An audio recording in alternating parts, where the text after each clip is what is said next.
every single sheriff's office in the state of Minnesota releases mugshots to the media. They put them on there. They boast about all the arrests and the people that they're seeing charged. And they gladly plaster the mugshots out because they know that it does one thing and one thing only in the minds of the public. It convicts you. The minute you have a mugshot, the average Minnesotan looks at that person and says, well, what did they do? They wouldn't have a mugshot if they weren't guilty. I guarantee you every Minnesotan does that for the most part, or Well, has. that might be why they never released my mugshot, because it was right after my court appearance that I got booked. So I had a fresh haircut, my beard was trimmed, and I was wearing a suit. So I wasn't wearing the orange jumpsuit. Maybe. That's gonna work. You didn't fit the bill, but your mugshot was still there, and all anybody needed to do was go and look it up. And that's what bothers me about the way the system works. And I know this from years inside. The media could have I'm shocked that the media didn't make a bigger deal out of you, to be honest with you. Yeah. Well, they thought I was just an easy target to get this pushed by. I mean, for the last few legislative sessions, there's been bills proposed to specifically make these types of weapons illegal, and they never make it past the Senate, or they never make it out of committee or whatever. Like they'll get a traction for a little bit, they get shot down, and it's never gone anywhere.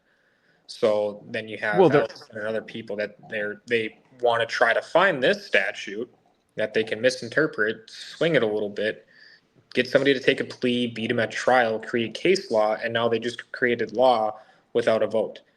And there's something else going on. Is I said this to Sarah, and I was saying this well before.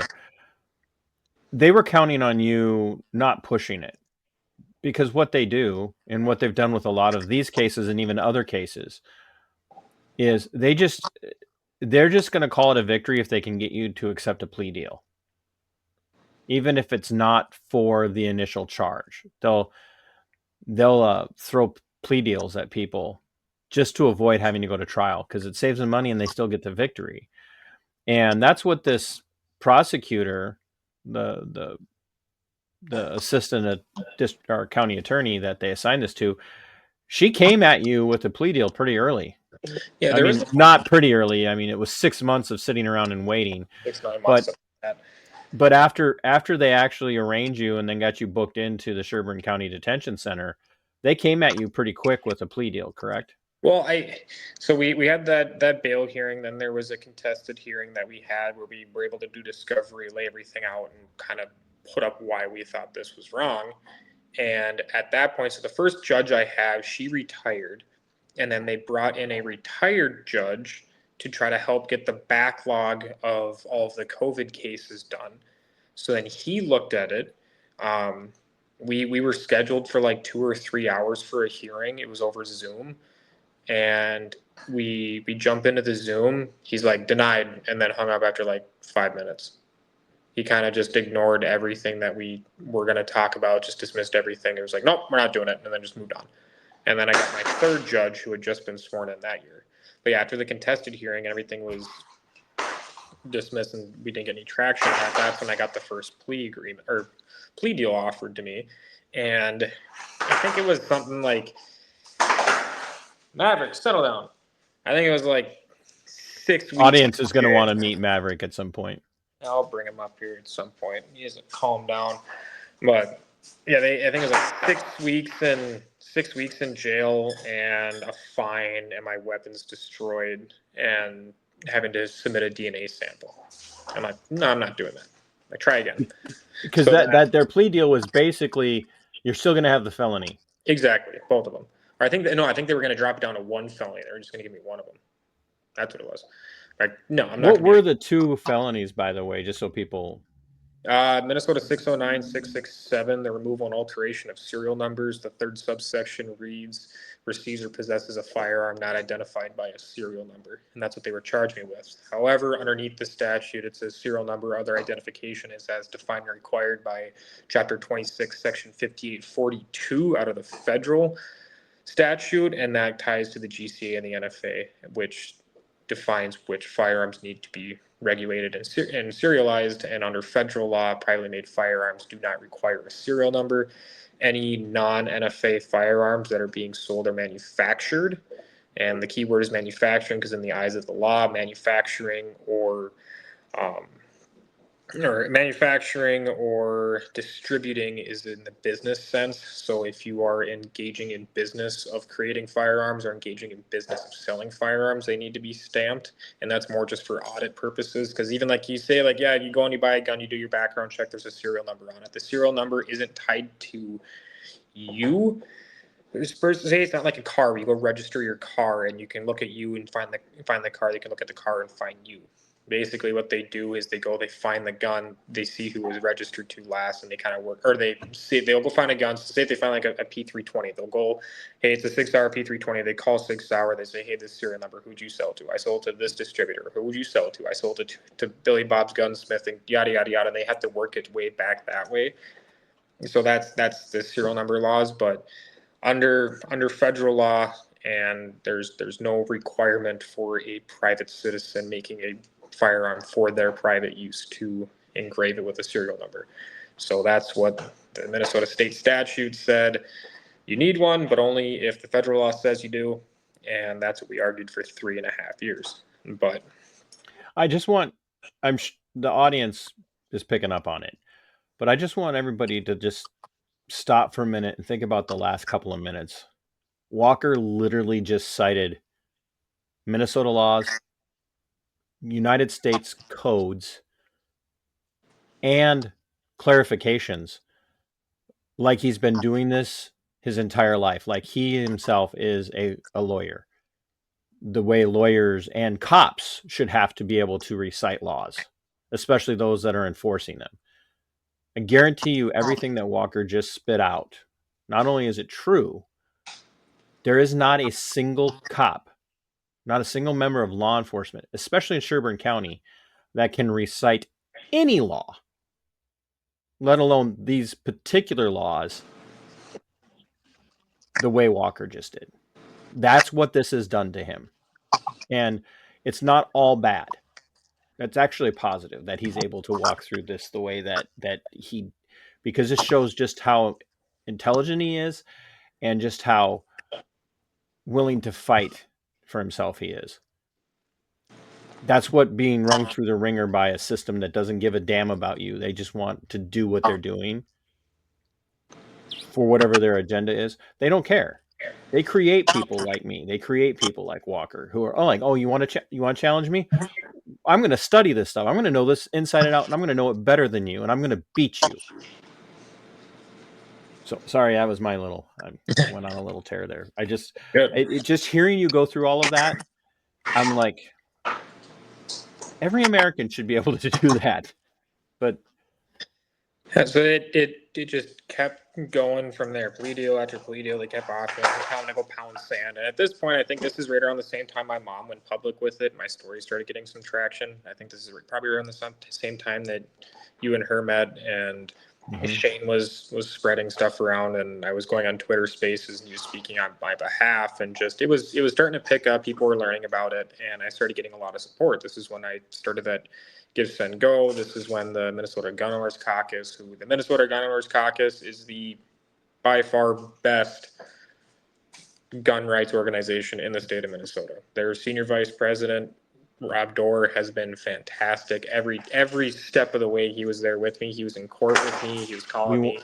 We want people to understand too, this is a Minnesota Gun Owners Caucus. This is not the Minnesota Gun Owners Association. There is a big difference. Big difference. Gun Owners Caucus all the way. Complete rock star. Rob Dorr does a fantastic job. He's dedicated. When there's anti-gun legislation on the floor, he has a camera set up on one chamber and he's live in the other chamber. And then as soon as they're out, he's on Twitter giving updates to people. He is dedicated. I don't know when he has time to sleep because he was dealing with me calling him all the time, but no, he was a rock star. So they blew my story out. They made a website for me. It was 2alaw.com that had everything on there. It had the links for my donations. It had everything. But at this point, everybody was kind of gearing up, and I didn't feel like I was fighting it alone anymore. And I had a support system. I had people saying, we're going to get you through this. We will fight with you. We'll fight for you. And when these pleas started getting more appealing and appealing, and there was one, I forget what it was, but it was decently tempting. And I sat there and I looked at it and I thought to myself, if I take this plea, am I screwing the next guy that doesn't have the support that I have? Like I'd already kind of gone through it. It started to feel like it was normal at some point, just kind of dealing with this. It was new normal. And I just thought if I take this plea and they try to make an example out of somebody else, am I going to be able to sit there and like I could have fought and I didn't? And that's why I kept going and I kept fighting it, because I knew in the long run we would win. I didn't know what was going to happen. I thought this was going to go a lot longer. I thought I was going to see myself at the Minnesota Supreme Court. I thought they were going to rule against me. I thought we were going to have to go to federal. I was going to keep fighting until we got to the U.S. Supreme Court. I wasn't going to give up. You had fully prepared yourself to go to prison. Oh yeah, I was ready for it. I figured I would probably lose at trial and we'd have to go through the appeals process. I knew we were going to win at some point, but it didn't matter because I had the support and I didn't want somebody else to have to do it. So I figured if I have the support and I have people that are going to keep me going, I'm going to do it.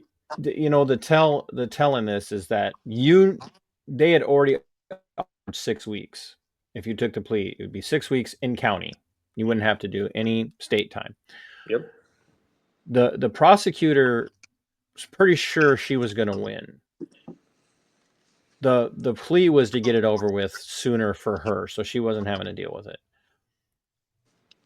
In reality, I don't know how likely it would have been for you to be convicted. Thank God we don't have to know that now. But in reality, if you had gotten convicted, your life would have been inalterably changed in that moment, because you would have been immediately sent off to prison. You would have gone to county for a while, not very long, but you would have gone to county long enough to, get sent up to go to prison to do your time, because it would have been like a year and a day. It would have been something like a year and a day, maybe 6 months. Underneath the But statute, it was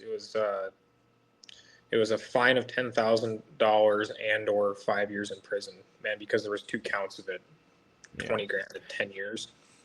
But that would have been at the max.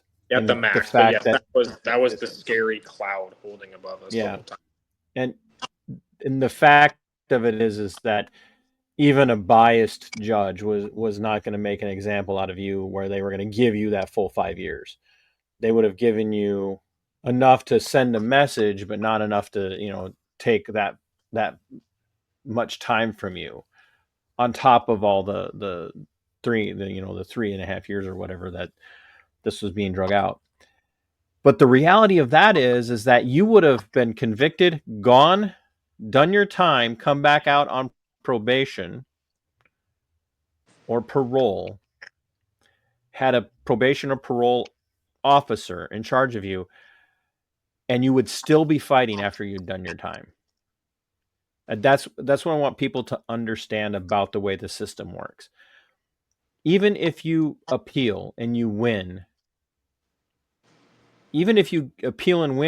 there's a good chance that you would have done all of your time and gotten off of probation or parole after you did all your lockup time.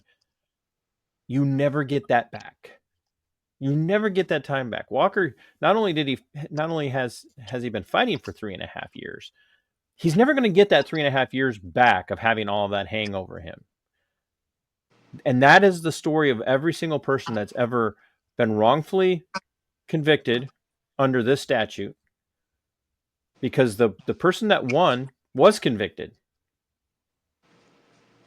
And they still won. They never get any of that back.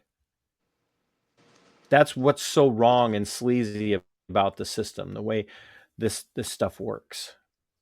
3.5 years, then go to trial, then lose, then do time, and then come back and win should not be anything that anybody ever has to go through, especially over something like this. So when was the last time you were in court on this? Oh boy, this.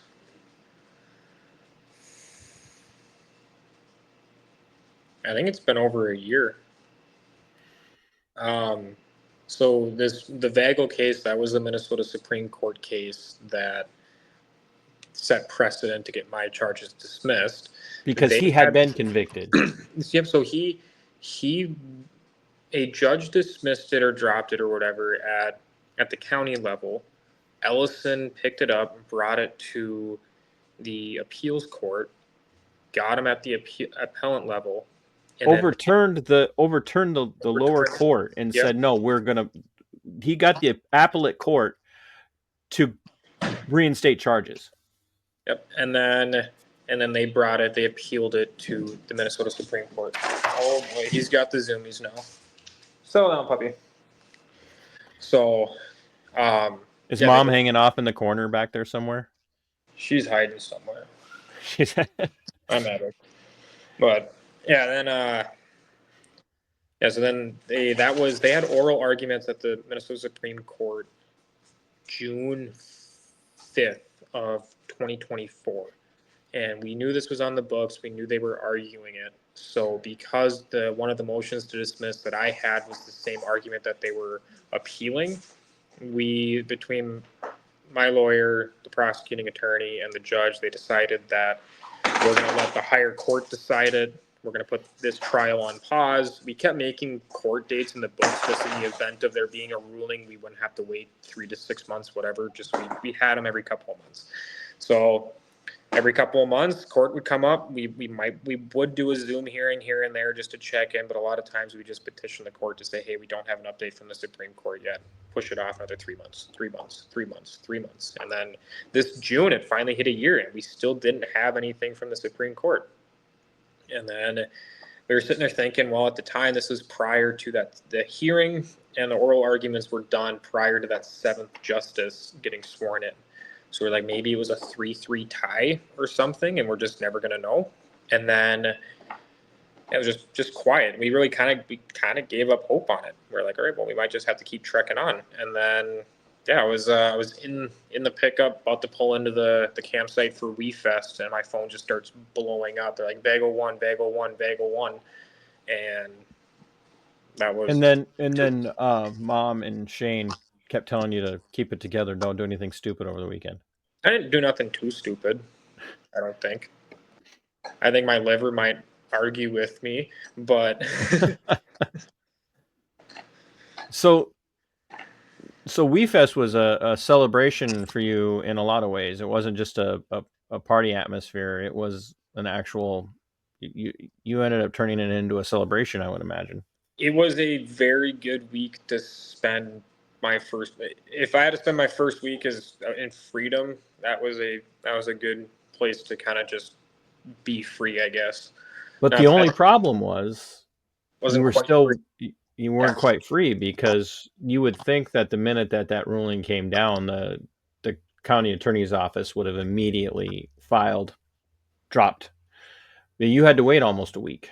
Yeah, almost a week. So it came back because it was on the Wednesday, and then Monday, that's when I got the official, my charges had been dismissed. So yeah, they took a little under a week, about 5 days. Yeah, they sent it out, and they said I think it's out there, but yep, the Vagel case set a precedent, and we hereby... It's on my Facebook. This is after Representative Mecklin and Senator Matthews, they published something out saying that because of the recent decision from the Supreme Court that I needed mine to be dropped. It was blowing up everywhere. People were calling for it. They were blowing up the county office. So maybe that's what it was. Maybe they couldn't concentrate on typing that out because the phones wouldn't quiet down, but that's okay. It's okay to stress those guys out sometimes. Not sometimes. Yeah, consistently. So the good news is the charges are dropped. You're not facing trial. You know, they drug you through the mud, face down, through all of this. So you won. So Sheriff Joel Brott immediately returned your guns to you personally and apologized publicly for it. No, they're still in an evidence locker. Kind of salty. Wait, no, come on now. Yep, no, Come on. Like, they're- there's no charges. So Sheriff Joel Brott, you're lying. Sheriff Joel Brott apologized to you and returned your firearms to you. No, Okay, no public apology, nothing. It was just it was done. They're gonna look the other way and they're gonna forget about it. So then I called the evidence technician, because that's their title. They're a technician, I guess. I don't know. That was the voicemail I got back from them. She's like, "This is the evidence technician." So the evidence technician calls me back, and she's like, "Yep, I got approval from the attorney's office that your charges have been dismissed and I can return your property. But it's our policy that you need to have a purchase permit or a carry permit for us to give these back to you. And you need to allow an hour. You need to make an appointment for an hour to come here because we need to run a background check to give you your property back." Yeah, take a breath. Sheriff Joel Brott, Mr. Second Amendment Sanctuary County. I'm going to defend the rights of the people, my constituents in Sherburne County to keep and bear arms, has implemented a policy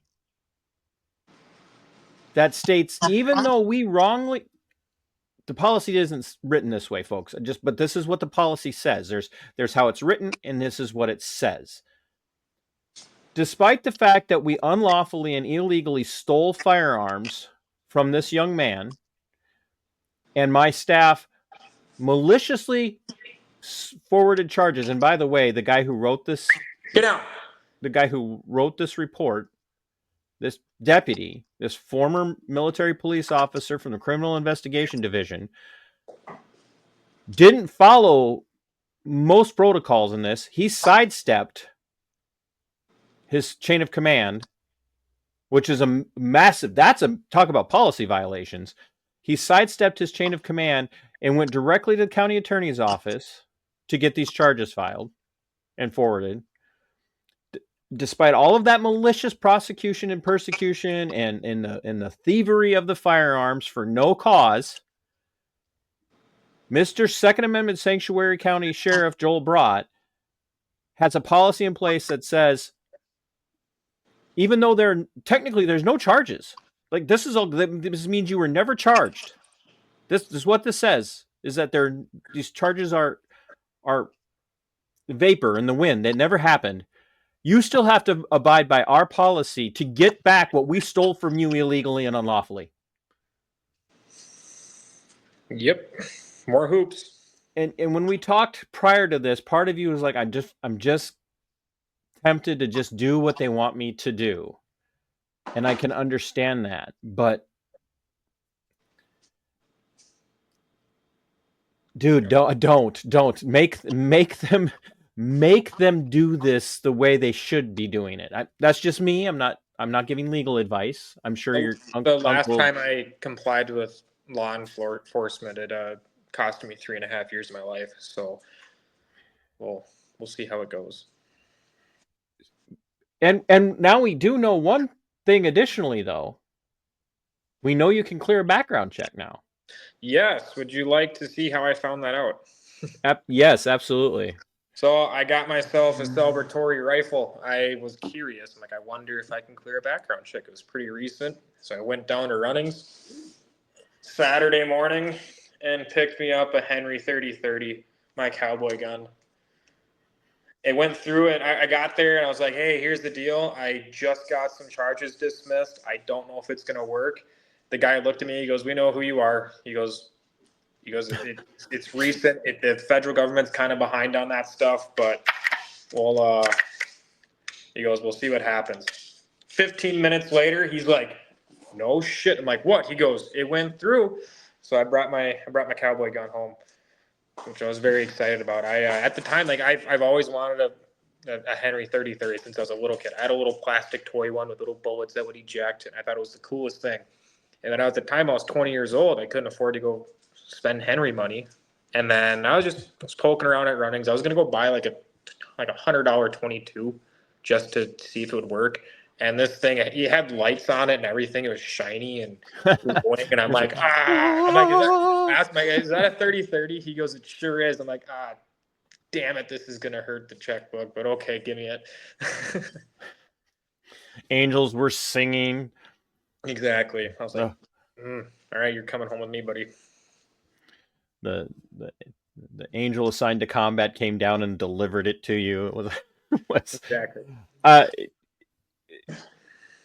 And there again, I'm not the guy to give you legal advice, but I agree. Like, don't jump through their hoops.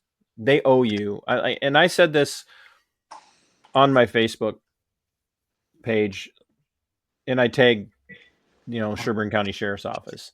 Joel Brott needs to take ownership of his testicles on this, and he needs to formally be the one to deliver those to you at your house, at the front door, not in the house, but at your house. Or better yet, he would ask you to come to the steps of the sheriff's office to the law enforcement center. And we would all be there, because if I knew this was going to happen, I will take the time off from work and I will come up and I will live stream it. Personally, I will show up and I will attend, and he can present you with your property that they unlawfully seized from you, and he can publicly apologize. And everybody that I know that pays attention to your case, that's been paying attention to this as I've talked about it, will applaud him for doing what a man would do. Yeah, I said that. I know we're not allowed to say man versus, what this is what a man would do and what a woman would do. I think you can in this administration. I think that changed. It's hard telling. But he can show that he's a man here, that he's in full possession of his nuts and his integrity, and he can apologize to you publicly, and we'll put it out. We'll put it out. I'll buy him a steak afterwards if he'll just do that. That's what needs to happen. I don't know how, what do you call him, Uncle Blair? Uncle Blair. I don't know. Maybe he's like, don't listen to TC. He's crazy. But I feel like this is worth fighting them on, because you don't have anything to lose in this situation. The longer they drag this out, the worse they look. In my eyes, the worse they like. I could see if this was literally a situation where you had been convicted and then had your firearm rights restored, and then they would want you, like, because you had actually broke a law and then petitioned to get your firearm rights restored. And the idea of having to do that, but you didn't, like, there's nothing there at all. There's nothing there at all barring you from having them. No. Other than their policy right now.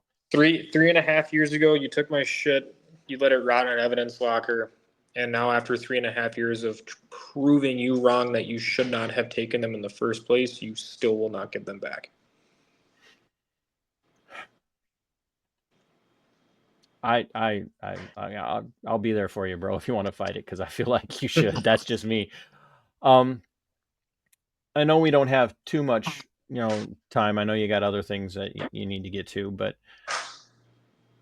tell the audience, because people are asking, like, how much has this changed your philosophy? I'm not asking you to say, oh yeah, no, I'm an ACAB guy, because I'm not an ACAB guy. I don't buy that mentality. My brother is a cop. I have friends that are, but this has changed your philosophy about back the blue and just comply, because if you don't have anything to hide, how much has it impacted you? I mean, especially at the local level. I'm gonna shut up and call Uncle Blair. He doesn't mean he's gonna call Uncle Blair now before he says his opinion. No, that is my new mentality. Unless it's a lawful command, or like there's no courtesy. Unless I'm legally obligated to do something, I'm not helping them. It's just to help myself. I mean, I thought I was doing nothing wrong. It took me 3.5 years to prove I was doing nothing wrong. So if I'm doing nothing wrong again, does that mean that if you're doing nothing wrong, what's going to help? What's helping going to hurt? Well, unless they say you're doing something wrong and you're not.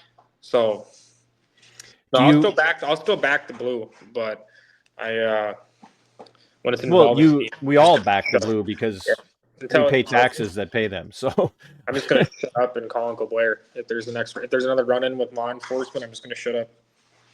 do you find yourself respond like when you see the two deputies in particular or Joel Brott, do you like if a deputy pulls in behind you while you're driving or you see him sitting on the side of the road? I'm not asking for whether or not you ever, like, I have been known to give certain members of law enforcement just because of Half a their piece. particular I give them a particular salute, especially if they're state patrol, because of all the crap the state patrol has been pulling over the last couple of years. But I'm not asking that, but do you find, I know that this has traumatized your younger siblings Oh yeah. to a degree, and your mom has brought that up publicly on the show, that your sister's been through therapy on because of this, in her view of law enforcement is very, very damaged through all of this. Do you find yourself responding, having almost a trauma response when a deputy or a cop pulls in behind you while you're driving? Do you But what now? Right? Like if if they showed up and they were actively trying to find something wrong, they'll do it again.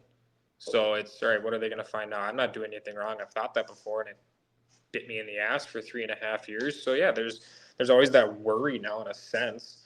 But no, I mean with my sister, she called me just hysterically bawling, freaking out, crying one day because at the time this happened, I was dating a gal that her and I since had broken up, but she was a witness in the case because it was there when it happened. So there was a deputy that came to the house trying to serve her, saying, "Hey, you have to make an appearance in court for this trial." Because when we still had trial in the books. So my sister is freaking out. She's home alone. She's like 16 or 17 at the time. Calling me, panicking. She's a cop at the house. He's looking in the windows. He's looking to see if you're here. I'm like, me here? Or is he just looking in the windows? Oh, he's here. And she's freaking out, thinking that he's looking for me. I'm like, well, you're a minor and there's no adult at the house. I go stay in your room until he leaves. Right? I'm like, don't answer the door. So I want other people to hear what you just said. What he was walking around your property.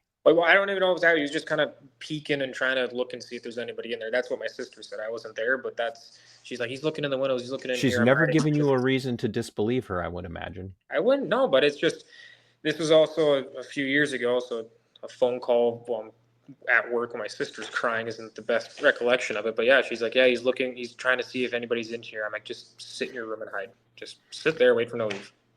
Don't answer the door, don't talk to him. I go, if he keeps pounding on the door, give him half a peace sign. I don't know. He said it, not me. It's not just me, folks. This is really where I'm going to throw out a name I'm sure you're familiar with, Jay Duggan. Jay and I, we go back and forth. We agree on 98% of things, 95% of things. Jay and I have very vociferous debates between betwixt the two of us on certain policies of the current presidential administration and other places where we agree 100%. But I've seen a shift in Jay, especially as it regards Sherburne County and the Sherburne County Sheriff's Office and Joel Brott. Jay does not like what's going on in Sherburne County at all. And he has been very vocal about his displeasure with Mr. Second Amendment Sanctuary County Sheriff Joel Brott. But you have it on good authority that he's not running for re-election. Yeah, so yep, he's not going up for re-election, and then also the county attorney, when this all started, she retired midterm, and now we have a new county attorney. So yeah, there's been a change in Sherburne County. Hopefully, we'll get someone who's actually pro 2A in there, and that can stick to it. But But I imagine that even if somebody tells you that they're pro 2A, it's very difficult for you to just take them at their word if they're running for office or hold any kind of public position. Prove it. Yeah, prove it. You got 4 years. Let's see it. Now, on a more personal note, I imagine that financially, even though you just admitted that you went out and bought a gun, I want people to understand. That was not a reflection. That was a very bad decision. But No, I don't think anybody's going to begrudge you that. I think nobody. I can't. Nobody in my audience is going to go. Dude's going to ask us, to go look at his give, send, go, and he just bought. Like, folks, if that's your response to this situation after everything that Walker's been through in the last 3.5 years, then you have no heart. You still have mounting legal bills, because it's not like Uncle Blair is just like, oh, hey, I love you, debt forgiven. He's invested hours and hours and hours and hours of his own time and research from staff and whatnot working on this case. He's due payment. And I know that, your mom had hinted at the idea that, like, money that was set aside for your college education has been used to help fund some of your defense that you shouldn't have had to do. Are you still planning on are you going to go to trade school? Are you looking at college? I did go to trade school. I went to Hennepin Tech here in Minnesota for a Ford program. So I'm done with trade school. I work at a dealership. So all squared away. Had to file out FAFSA. That sucks. Did not like doing that. It's another little stab, is they took away all the college money to pay for a lawyer to go fight this. I had to deal with that freaking horseshit website and try to figure out how to borrow money to go learn how to work on cars. But is there anything anybody can do to help as far as get you guys caught back up, or that 2A law website, just 2alaw.com. The link will be in the description. All the links are down there. But keep sharing. The biggest thing is when you hear stuff about this, like, share it, talk about it, be vocal, get upset, because if it wasn't for you guys, and especially you, because you found me early, if it wasn't for you guys, I probably would have taken a plea, and then who knows, it might be illegal to have unserialized firearms in Minnesota. But you hear about this stuff, share it, because if you give the government an inch, they're going to take a mile, and they're just going to keep chipping away at our rights. At some point, you got to stand up, say, no, you're not doing this. And that's the whole point of our government. It's that you have a say. So don't quit fighting. Just share, help people out, and we'll slowly chip back and see if we can get some of our rights back again. An anti-gunner in Minnesota has promised to forward a legislation that will make ghost guns illegal here in Minnesota. Yeah, we'll see about that. And then, since we've talked about the personal financial aspect of this, despite your ill-advised gun purchase, that probably you're going to have to be eating pizza rolls, because inside joke, he was eating pizza rolls when we started talking earlier. That is a fair trade. If I can sit there with a bucket of pizza rolls, I think pizza rolls and Busch Light for the rest of your life, bro. But you have expressed some political aspirations now. Yeah, I've thought about it. I've entertained it. Telling Shane to get the hell out of the way. I told Shane, you're due for bigger and better things. Give me your spot. Oh, we had Shane on early. Not early in the public announcement of what was happening to Walker. Shane came on and laid this out. And if you guys think I talk a lot, try getting Shane off the phone. Or off a stream, or out of an X space or a Facebook Live. You can't. Shane, we all love you and respect you, but it's hard to shut you up. I'll go over to his house. He's got a bunch of equipment for his construction company. He's got his own vehicles. He's helped me out with this. I help him out with that. Whatever. We're buddies. We're neighbors. We take care of each other. So he'll go through. I'll tinker with whatever. Work on his daughter's car. And I'll just walk over, go to the fridge. He's something's wrong with him. He's a great guy, but for some reason he thinks Bud Light tastes good, so that's all he has in the fridge out in the garage. I try to choke one of those down, whatever, we'll shoot this shit. Next thing you know, 3 hours is gone. We're talking about something random, like, oh no. I'll look at my phone, it's ringing, like, oh boy, it's Shane. This is gonna be an hour. So yeah. We love you, Shane. You know that. So we just have to tell the truth. Yep. He is a consummate politician once he starts talking. Yep. Except the difference is Shane is one of those that when he's talking, he's not lying. So he's the exception that proves the rule. Man, Walker, I've understood why you couldn't go too public with this. Why you wanted to be careful, because you didn't want to do anything to hinder your victory in court. I'm so glad that you didn't have to go to court. You did win. You've proven that you haven't done anything wrong. The county attorney's office needs to apologize. Sheriff Joel Brott owes you an apology personally before he resigns and leaves office. So he needs to personally order the release of your firearms back to you, and I will stand on that. I think it's a lack of integrity and ethics. Personally, is how I see it. But you're gonna do great things.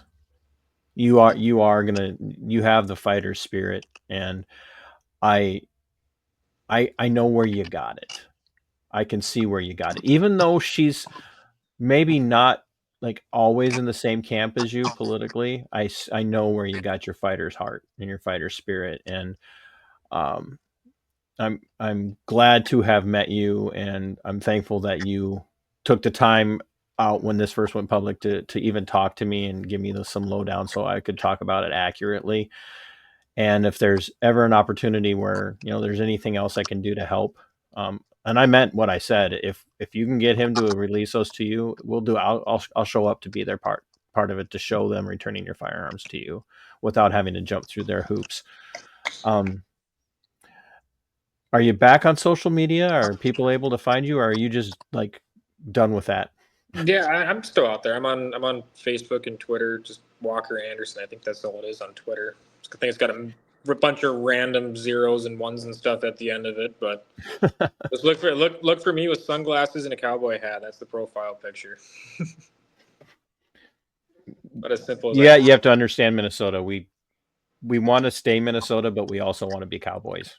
That's just why do you think I bought a cowboy gun? I should have been a cowboy, but now I fix freaking cars. Could still be a cowboy. You just do it on the weekends.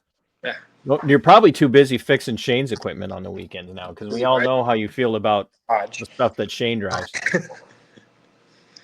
So, well, I really appreciate your time. You can go get back about your life for this Monday night and do whatever it is you need to do. And I'm going to do a closeout, and I cannot thank you enough for your time. You are a model of what it means to fight for liberty and freedom, and not back down just because you prove you can fight City Hall and win. Just take some time. You are a brave and bold young man, and I really appreciate the fact that you did what you did, and I'm glad you won. Thank you. Thank you for having me on. Thanks for your support. My pleasure. Oh, 100%. Here we go. I'm not gonna say anything that'll embarrass you when I kick you out of the studio. I promise. But you can listen in the background to make sure I don't. Sounds good. I've said this over and over and over again, folks. This is why we fight. And you heard Walker say it too. Like, if I take these plea deals, am I setting this up for somebody else to fail? He wasn't thinking of himself. I mean, he was, but his emphasis was not on himself. His emphasis was on doing the right thing because it's the right thing to do. And that's huge. Folks, that's massive. Because what he cared about were other people, strangers that he's never going to meet, and how this impacts them. And we talk about that all the time. Like, what can you do that's going to impact somebody else? I have a philosophy about my show, about my platforms. I have a friend that I see on a pretty daily basis, and and he would admit that I've helped him come around on a lot of his views. And I'm not I'm not saying those things to say, look at how wonderful I am. Like, no, it's just, we just need to be more vocal about the things we believe and in our philosophy and whatnot. But I tell him all the time, like every conversation that I have with somebody, especially when I'm having a conversation with somebody I disagree with, whether it be a progressive leftist or a dyed-in-the-wool Trump supporter, if we're having a disagreement, I'm going to engage in that disagreement. I had Royce White on. I don't agree with Royce White on a, we agree on a lot of things, but there are some key things that I disagree with him on, and some of it is why I couldn't get behind him. But when Royce showed up for the conversation that Friday night a few weeks ago, I wasn't just talking to Royce. Every conversation I have, even like today, tonight with Walker, I'm not having just a conversation with Walker. I'm also talking, and Walker is also talking to other people. It's never just about who you're talking to. It's about who's hearing what you're talking about. And that was the philosophy that you heard in Walker. It's not just about me. It's about other people and how it impacts them. Folks, that's really important. See, as a dyed-in-the-wool, right-leaning paleo-libertarian, I adhere to the non-aggression principle. And part of adhering to that non-aggression principle is recognizing that there's more to doing damage to other people than physically walking up and smacking them around. Sometimes the decisions that we make to not fight against injustice, to not fight against abuse and tyranny and oppression, is actually hurting other people.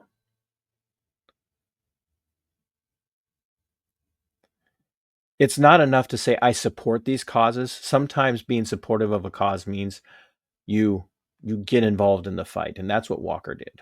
He got involved in the fight. He didn't want to be in the fight. He didn't start the fight, but he didn't refuse to take on the fight when it came to him. And so Walker has helped pave the way for other people. And what he said to you guys at the end, get involved. When you see these things happening, get involved. That's the way it needs to be. If you see a neighbor having a battle with CPS and you know that your neighbor doesn't deserve to have to be run through the CPS ringer, or you see your neighbor is involved in some sort of property dispute with the city or the county, show up to the county board meeting, show up to the city council meeting, speak on behalf of your neighbor, defend your neighbor's property rights, because someday it's going to be you.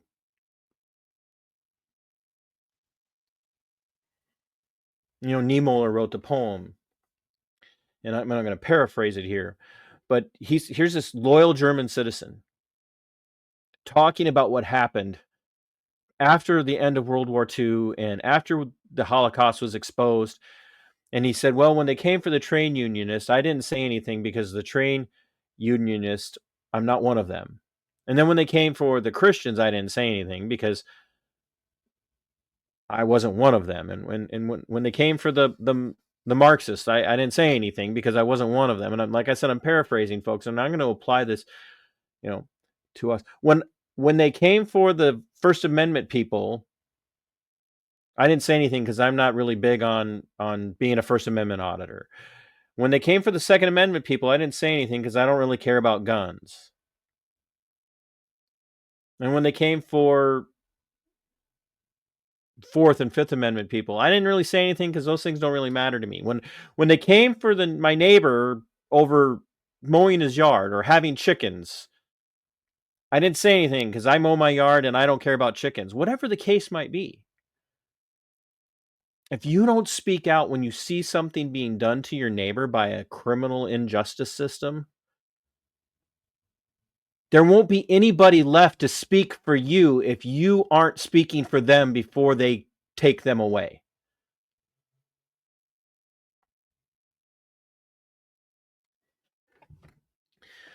Walker thanked me. What the fuck for? I didn't do anything.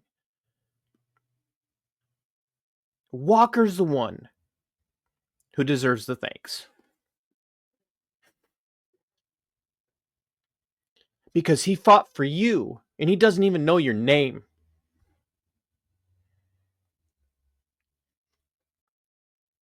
We need 10,000 more walkers.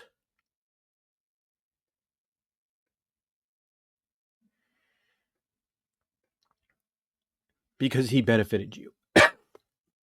Sorry.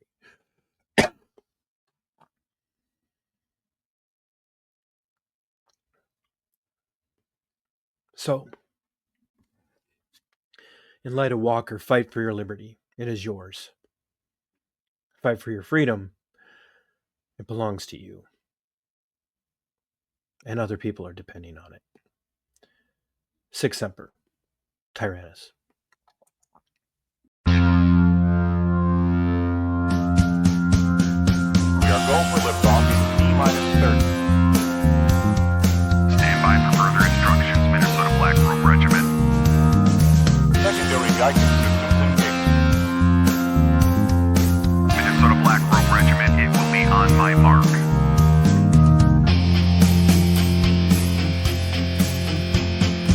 All systems are a go. All systems are a go. Minnesota Black Robe Regiment, you are over the target. You are authorized to fire at